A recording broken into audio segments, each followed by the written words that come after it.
Assalamualaikum, jumpa lagi bersama saya. Nah, ni dia, apa nama ni? Udang kering yang saya sendiri buat seumur hidup.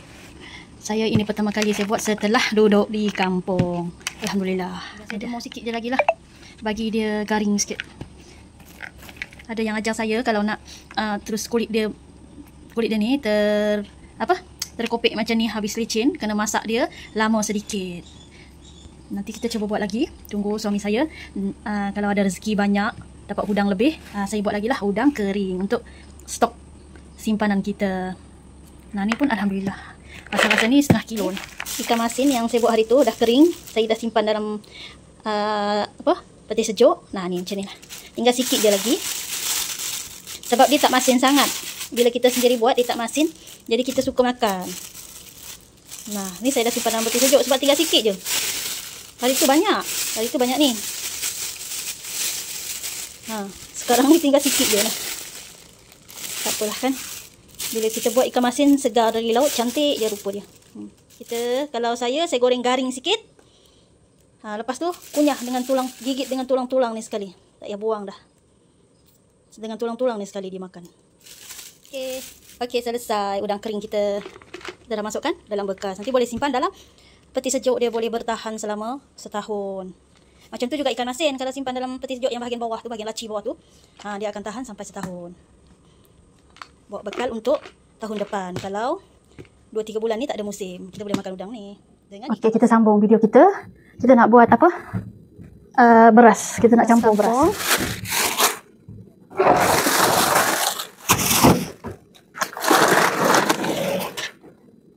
Cepat. Aduh.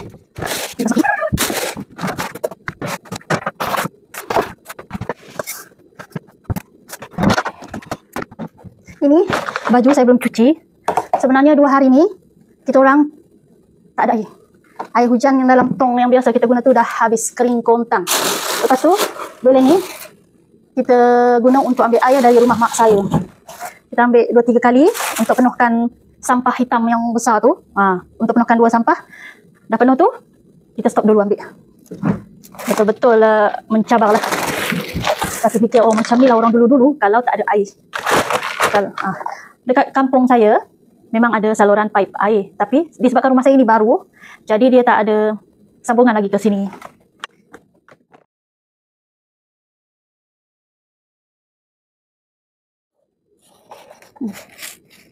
Beras kampung dengan beras siam wangi. Macam ni lah. Kita cawl dia. Dia dah bercampur. Dia akan perbezaan dia macam ni lah. Ada yang suka beras kampung sahaja. Beras kampung ni banyak jenis. Beras kampung ni ada yang keras sikit macam beras siam, kena banyakkan air kita masak. Ada beras kampung yang sikit sangat-sangat air yang kita gunakan untuk masak. Nah, ni beras kampung. Ni tadi. Ni pula beras wangi. Beras siam wangi. Yang kita dah campur.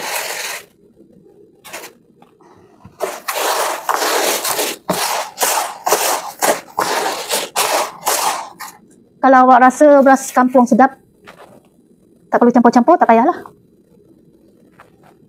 Macam ada orang.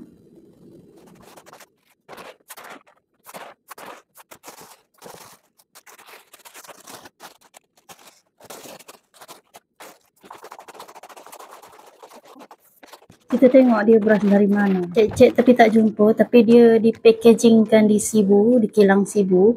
Kebanyakan beras dekat Sarawak ni dari Thailand atau Vietnam. Yang saya beli ni dekat packaging dia hanya beras import, dia kata. Selalunya kalau saya beli tu beras siam atau beras wangi dari Thailand atau Vietnam. Beras tempatan pun ada, harga siam tempatan pun harga dia RM30. Kadang-kadang kita orang beli dekat Rahmah lah, jualan Rahmah. dapatlah harga yang jimat sikit, 26 atau RM28 10 kilo beras. Beras Sarawak sendiri pun ada, beras Borneo ada juga dijual di pasar raya tertentu di kawasan Sibu dan kawasan-kawasan Kuching. Okey, siap sudah kita buat beras. Kita sapu sikit-sikit, lepas tu kita teruskan aktiviti kita. Dalam rumah ni saya buat apa yang saya rasa saya nak buat dululah. Macam tu je lah. Selesai ni tengok apa pula kita nak buat lepas tu. Saya nak lipat baju sekejap sebab semalam saya lupa. Saya nak lipat. Nanti pagi macam ni kan terus simpan je lagi. Last-last saya terlupa pula. Lepas makan, lepas cuci pinggan, rehat sekejap, terus tidur.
Sudah, penuh sudah.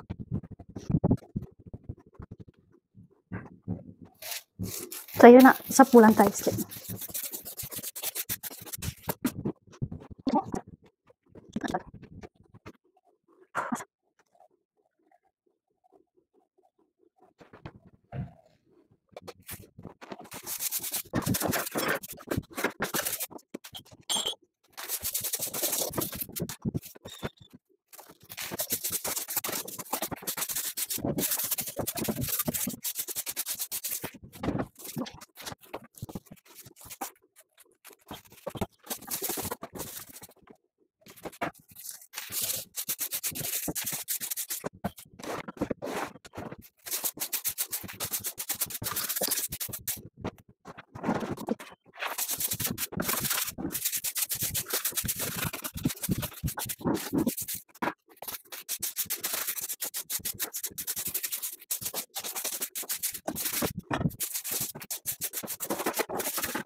Okey, sekarang kita nak mop lantai sekejap sebab dah lama lantai kita tak di mop.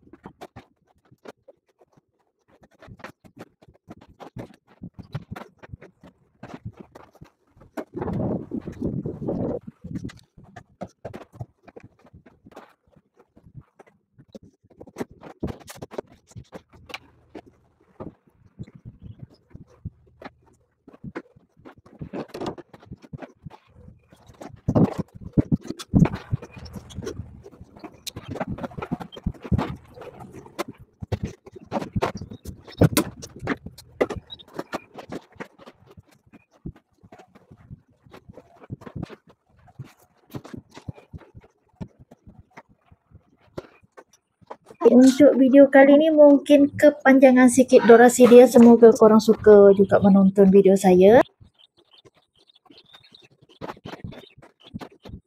Terima kasih sebab menonton video saya ni dari mula sampai akhir. Yang menonton setengah-setengah tu atau separuh-separuh tu pun terima kasih banyak-banyak. Semoga lepas ni korang menonton dari mula sampai akhir tanpa di skip-skip. Untuk dekat bahagian dapur ni saya dah ubah meja dengan rak yang warna pink tu. Dah nampak luas sikit kan. Dulu meja kita pusing macam ni. Sekarang saya buat lurus macam tu. Nampak luas sikit. Okey, semoga korang suka juga dengan video saya. Terima kasih kerana menonton video saya dari mula sampai akhir. Kita jumpa lagi di video berikutnya. Assalamualaikum. Bye-bye.